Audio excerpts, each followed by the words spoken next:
When looking at the premise of a movie like Life, it's impossible to not immediately compare it to Alien.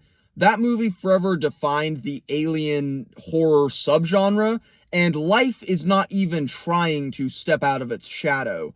The only question is whether the comparison to Alien will be a positive one or a negative one, and after seeing the movie, I think it's more on the negative side. Life delivers a very palatable and sometimes even enjoyable version of the thrills that the alien horror subgenre has to offer, but it's a very commercial project that doesn't have anything like the kind of creative vision that it would take to actually be interesting. The question going into these kinds of movies is always, how is the alien going to be?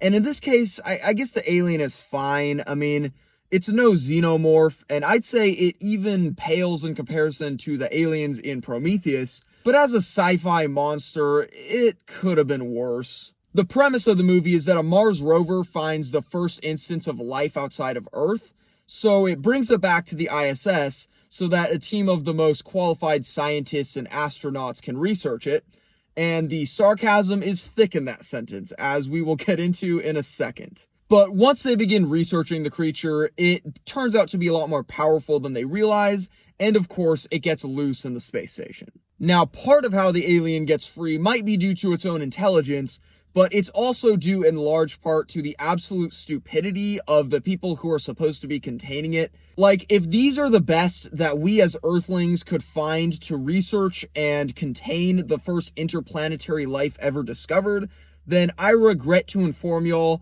that we are all royally screwed as a species.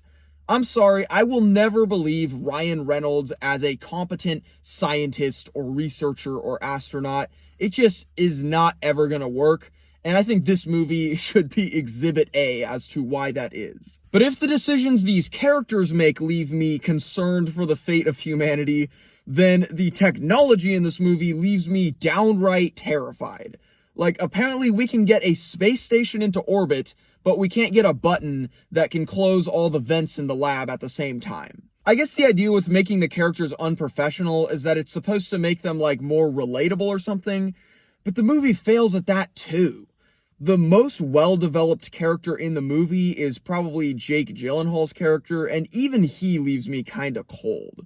So the movie just has no depth of feeling because it has no depth of character. There were a couple horror scenes in the movie that I found to be kind of effective, but those don't do all that much to save the film. Every year I feel like we get another one of these movies where it's just some kind of slick but mediocre sci-fi action type film, and mainstream audiences see them and they go, that was neat, and then they probably forget about them entirely because there's just no substance there.